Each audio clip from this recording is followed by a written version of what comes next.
Nimesema naitwa Mika and I'm a born again Christian. And before I do anything else, I want to share a story of mine. Hata wengine hapa ni marafiki wangu na pengine hawajui. Babangu wakati nilikuwa mdogo, he was a drunkard, an addict who in one way or another God changed him in 2004. And when he was a drunkard, alikuwa anakunywa pombe, akikuja nyumbani everything ilikuwa tu vita. Sisi tumelala nje. I have a twin sister. By then tulikuwa wadogo. Tulikuwa tunalala nje na mom na my elder sister and my twin sister. And everything was at mess. Ilikuwa mbaya sana in our family. Hatukuwa na peace, hatukuwa na amani. But when my dad decided to get born again, that is in 2004, maisha yetu ikabadilika.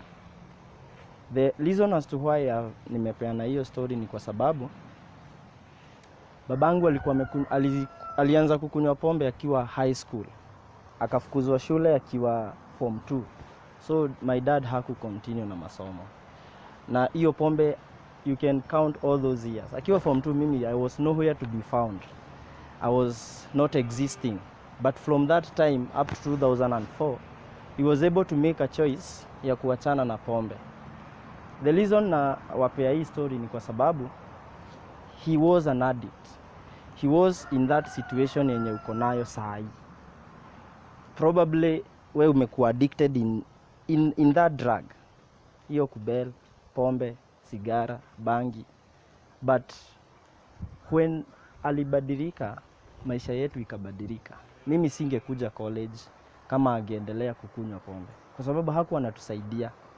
Anakuja saa 7 ya usiku, anatuamsha sisi wote, vita, na hakuna kitu tumefanya. But akabadilika.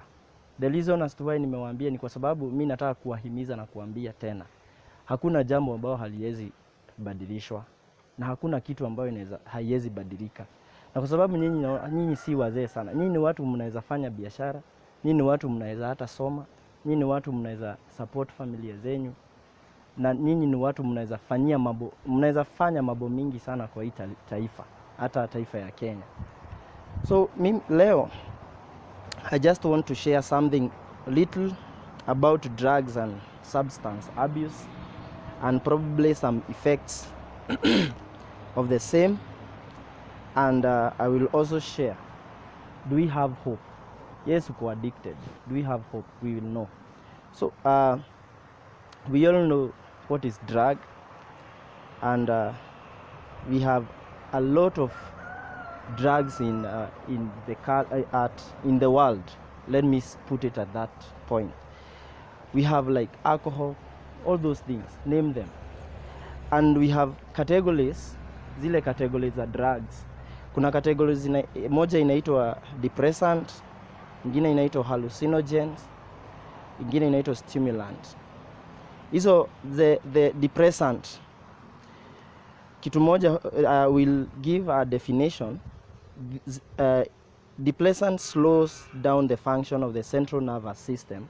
Central nervous system ni ile ya akili na spinal cord, and they slow the message between brain and body. Zina slow hiyo message. Na example ni pombe na cannabis.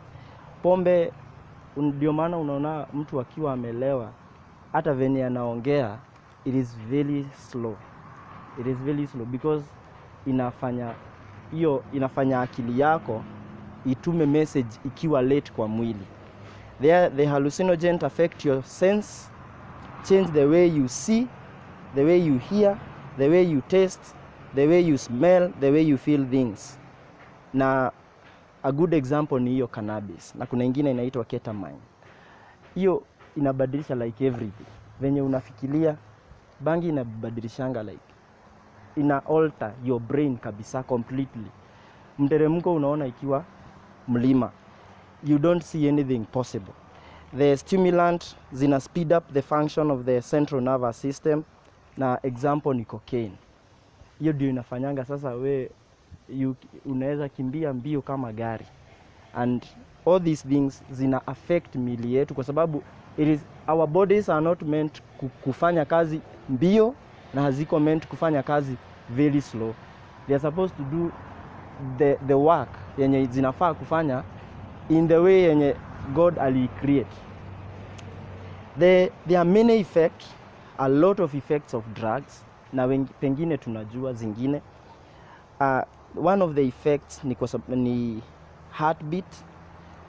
Heartbeat inakuwa very fast, and we know there are dangers of heartbeat ikibeat haraka. You can even die. You can develop complications in your heart. And the other thing ni blood pressure inaenda juu. Unakuwa na blood pressure. Imagine kama huko unatumia drugs, haungekuwa na hiyo blood pressure, haungekuwa na hiyo heartbeat inakuwa very fast. The other thing is reduce appetite. Na we all know ukikosa kukula, si unajua venye what happens. Watu wameingia kwa drugs, wameshindwa kukula. Mtu anakonda, anaisha, and they still take the drugs. The loss of memory. Tumepata watu wengi sana wakipoteza hata memory. Mtu haezi kubuka jana alifanya nini. Mtu haezi jua ni nini anafaa kufanya leo. Hiyo ingine ni distress, anxiety. Distress ni ile unakaa tu, unawaza kwa mawazo, na tunajua ukiwaza sana unadevelop ulcers. Unadevelop ulcers. Ulcers zikiingia, hizo ni shida imekuja kwa mwili yako. And we have panic, aggression, sleepiness. Unakaa tu ukilala, na sana sana bangi. Those guys do sleep. And we have even death. Unaweza kufa ukitumia drugs. But all these things, all these effects, you can overcome because there is hope in everything. And the reason as to why Seed of Hope exists, it exists kwa sababu inataka kusaidia au watu wanataka kusaidiwa. Wale watu ambao wanaona maisha yangu nataka sasa ibadilike, lakini nimeshindwa. Unakuja Seed of Hope, unasaidiwa na therapist, wanakusaidia, wana walk na wewe. In fact, these people, you do a good job. Kwa sababu loving these guys, na wengine wamerejectiwa hata kwa village, it's a great thing. So there is hope. Kuna ile hope. Wewe umetumia, it does not matter umetumia for how long. Kuna hope ya kuchange.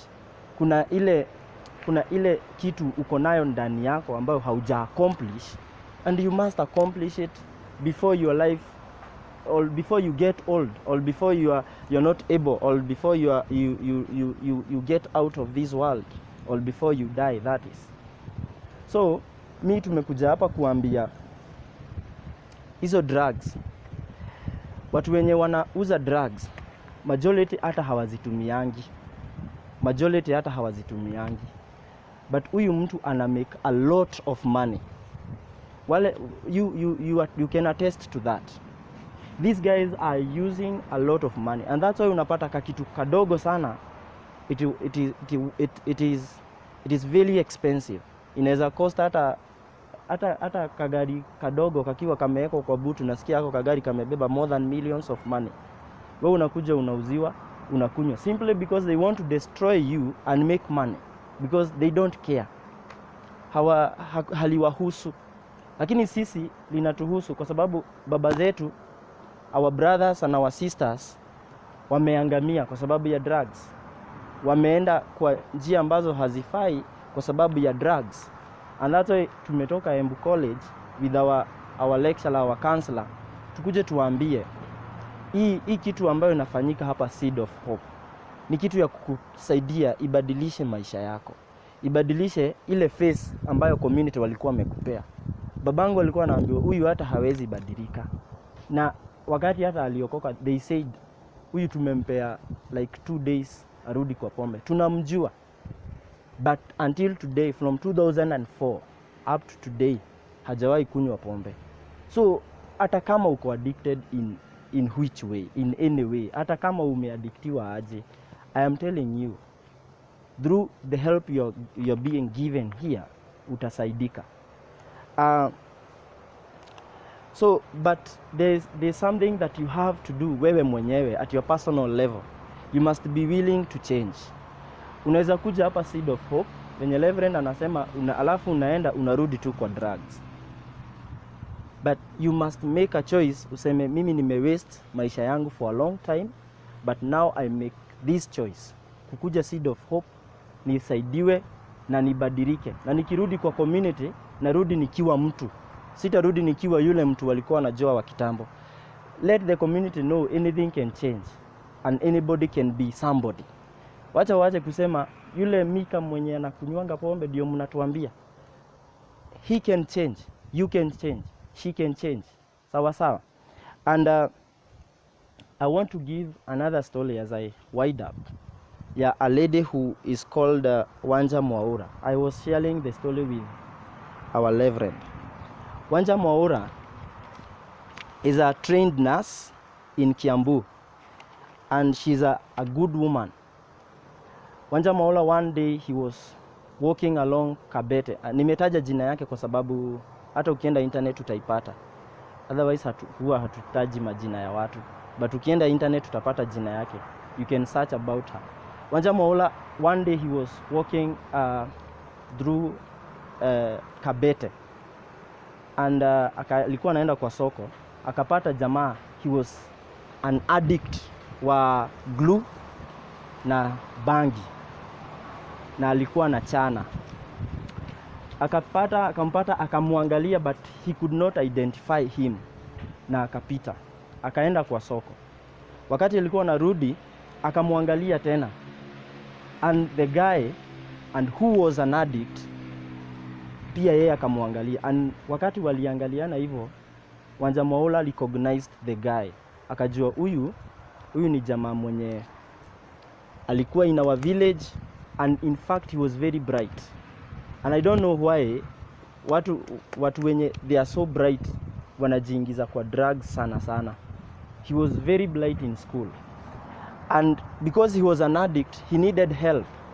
And Wanja Mwaura took a step, like Seed of Hope has taken a step to help kuwasaidia nyinyi, and akampeleka, akamuuliza whether yeye anaweza taka. And that's why nawaambia hii ni choice utamake ya kubadilisha maisha yako. And the guy akasema, in fact I was not willing to be in drugs. Situation ndizo zilimpush aingie kwa drug, kwa sababu he was a street man.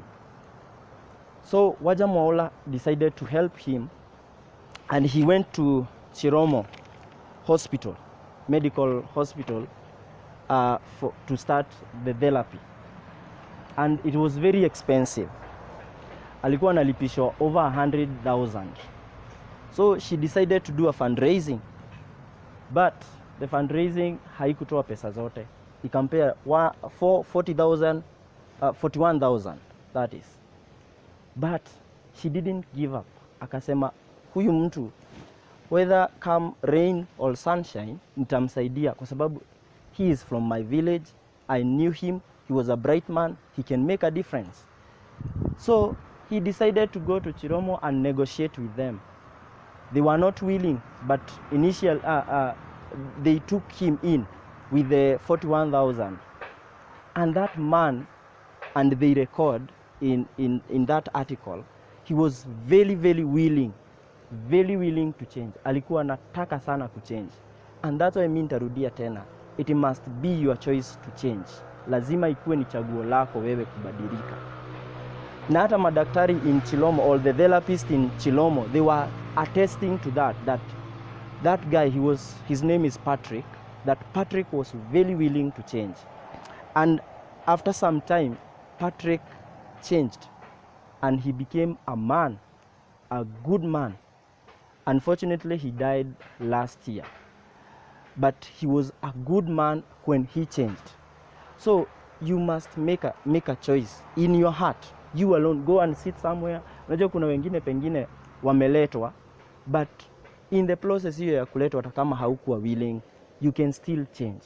You can still make a difference, whether in Embu, Mwea, Kirinyaga, kwenye tu umetoka.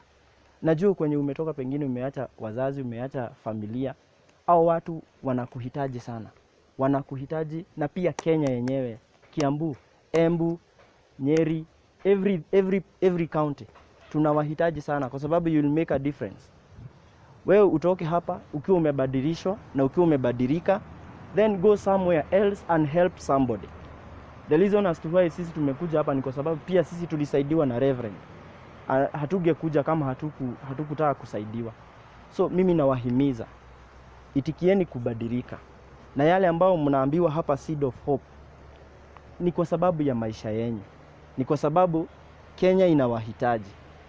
Tukiendelea venye tunaendelea na drugs na vile watu wanajoin hizo ma clubs kuingia, hata young people, we don't know where our country will be in the next 10 years, in the next 1 decade.